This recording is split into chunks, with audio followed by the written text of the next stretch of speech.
မင်္ဂလာပါခုနက PHP blog project အဆက်လေးကျွန်တော်ဆက်လုပ်မယ်အဲ့တော့ခုနကကျွန်တော်တို့ဘာလုပ်ခဲ့လဲဆိုတော့ login register form လေးဖန်တီးခဲ့တယ်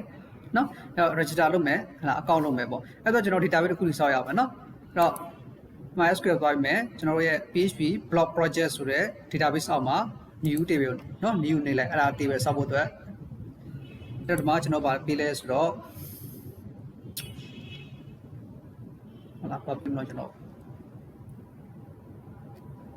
member ပေါ့နော် project member PROJECT project underscore MEN BR member project member ဆိုရဲပေါ့နော် database နေလေးပေးလိုက်မယ်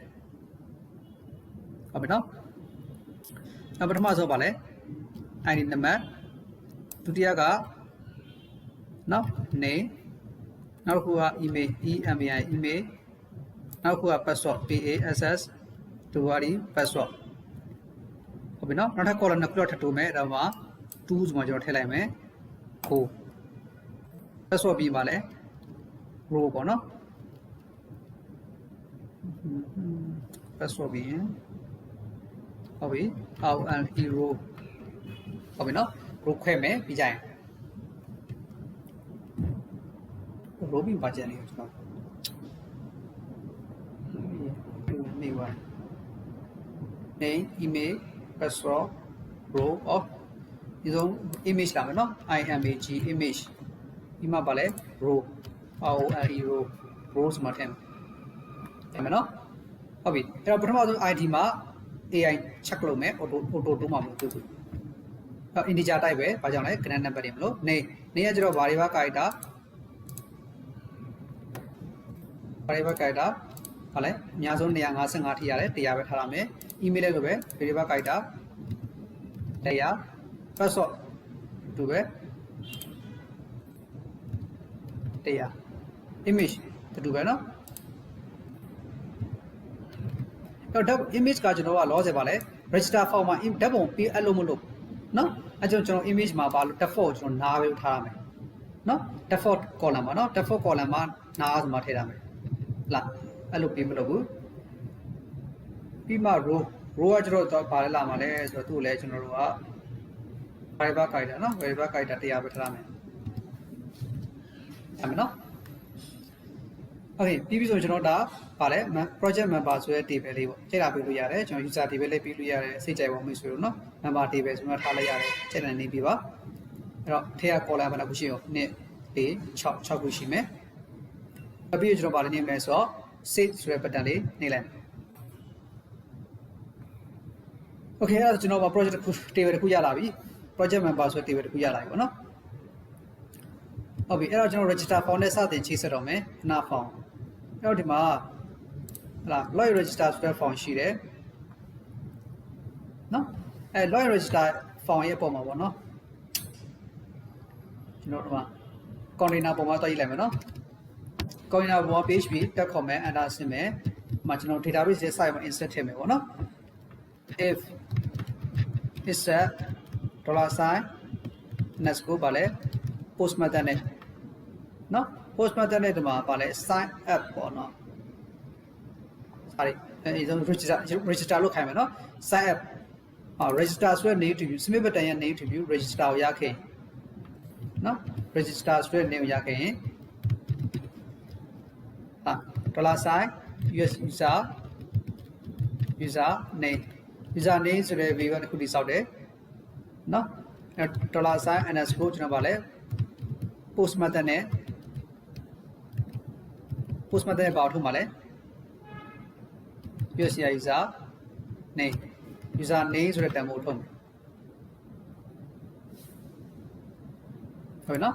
user name ဆိုတဲ့ဒီ name to view လမ်းဖမ်းမယ်ဟုတ်ပြီနော်အဲ့တော့ပြော $sign user email $sign underscore post method နဲ့ user email နော် user password $sign underscore post method နဲ့ရလာမယ်ဟုတ်လဲ database တွေက name to view user password ဟုတ်ပြီနော် name email password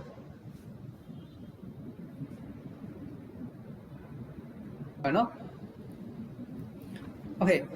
đã cho nó và lôi register for tiếng Anh mà cho nó tiếng kia bị đào mà nó đã bảo thay đổi rồi appear là data đi nó cho nó MySQL REST stream fashion này khai mi xem nó rồi đó là sai user qua nó ởตัว Viva này bị mà UI လို့ပဲ user နေ equal to မှာပါလဲ MySQLi REST string MySQL REST string ဆိုတဲ့ function နဲ့ကျွန်တော်မှာပါလဲဆိုတော့ $sign COME connect နဲ့ $sign ပါလဲဆိုတော့ user နော် user name ကိုထည့်ပေးမယ် $sign connect ကပဲ database connect user name ရပြရလဲပေါ်မှာကျွန်တော်တိဆောက်ထားတဲ့ variable နဲ့ဒီမှာထည့်ပေးလိုက်ဟုတ်ပြီနော်အဲ့တော့ကျွန်တော်ဒီကောင် copy ပို့လိုက်မယ် user name ပြပါတယ် user email copy ကူမယ်ဒီမှာနောက်မှာ user email ပြီး user password user password ဟုတ်ပြီနော် okay အဲ့တော့ password ကကျွန်တော်တို့ဗာလဲဆို database တွေကို use မထည့်ဘူး hash method နဲ့ပုံစံဖြတ်ပြီးထည့်ရှင်တယ်ပေါ့ဟုတ်ပြီနော်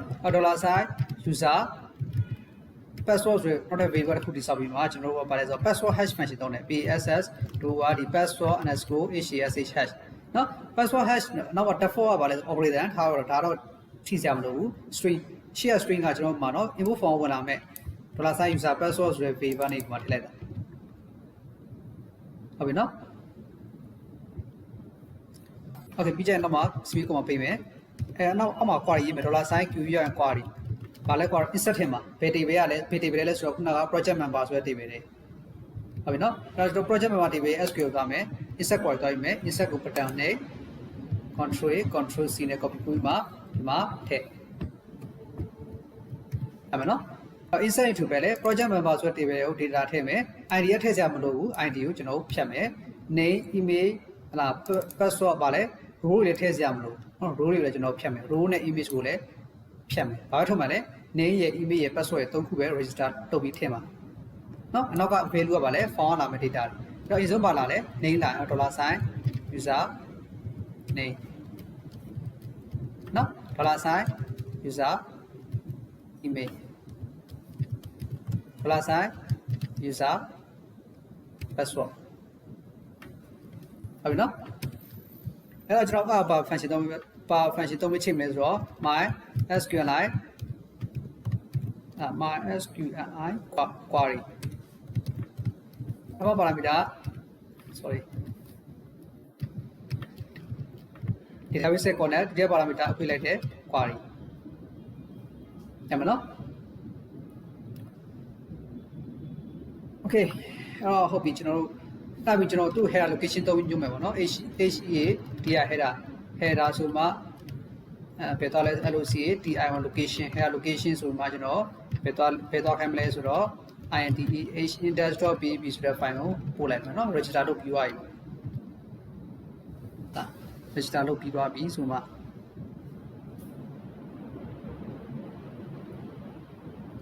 အဲ့လိုပို့လိုက်ရတယ်အဲ့လိုမပို့ဆိုလဲ output ထုတ်လိုက်ရနော်အဲ့ဒါမှကျွန်တော်တို့ echo ထုတ်မှာနော်အဲ့လိုပို့ချင်ဆို echo ဆိုမှ output တစ်ခုထုတ်မယ်အဲ့ဒါဘာလဲဆိုဒီမှာ h2 တက်နေနော် h2 တက်နေဒီကောင် copy ပို့လိုက်အောက်က type တစ်ခု copy ကူမှတော့မှထည့်မယ်အဲ့တော့ဒီမှာကျွန်တော် echo လေးမှာမလို့ကျွန်တော်ပါလဲ double code ထဲမှာ double code ထည့်ရင်လို့မရဘူး single code သုံးမိမယ် test center နော်အမှာပါလဲ successfully register successfully ကို i gi str register success fu ly successfully နော် register successfully test center ဆိုမှာပါလဲမှာပြီးတော့ test success ပေါ့နော် test success ဆိုတဲ့ test color ပြလိုက်မယ်နော် test center အလဲမှာပုံမှာ test success ကကျွန်တော် color တစ်ခုခုထည့်ထားတာအစိမ်းအောင်လေးပေါ့နော်ဟုတ်ပြီကျွန်တော်စေးလိုက်မယ်ဒီမှာ semi comma ပေးဖို့လို့လည်းစေးမယ်ဟုတ်ပြီနော်ပြီးပြီဆိုကျွန်တော်မှာ site မှာ register account တစ်ခုလုပ်ကြည့်မယ်နော်ဒီမှာ log register မှာအနားလေးလိုက်မယ်ဒီမှာနော် account မရှိသေးဘူးဆိုတော့လား sign up ကိုနေမယ် sign up နော်မှာ name မှာပို့ထည့်မယ်bobo@gmail.com password 12345ဒီမှာထည့်လိုက်မယ် register နေလိုက်မယ်ဟောမှာ successfully နော် register successfully ဆိုတဲ့စာပေါ်လာပြီအဲ့ဒါဆိုကျွန်တော် ရပြီပေါ့နော်အော် database တွေတော့ကြည့်လိုက်မယ်နော် database တွေကပါလဲ project member table ထဲမှာတက်ကြည့်လိုက်အောင်လားခုဝင်လာရမယ်နော်ဟုတ်ပြီအဲ့တော့ဒီစရမယ်လို့ညွှန်လင်းပါတယ်နော်ကြိုးစားပြီးလုပ်ကြည့်ရပါမယ်ဆိုအားလုံးလည်းပြီးတော့နားမလည်ရရှိမယ်ဆိုလဲကျွန်တော်ရဲ့အကောင့်ကို fast set တွေမှာပြောတာများရှိမယ်ဆိုလဲအကြံပြုပေးနိုင်ပါတယ်အားလုံးကျေးဇူးတင်ပါတယ်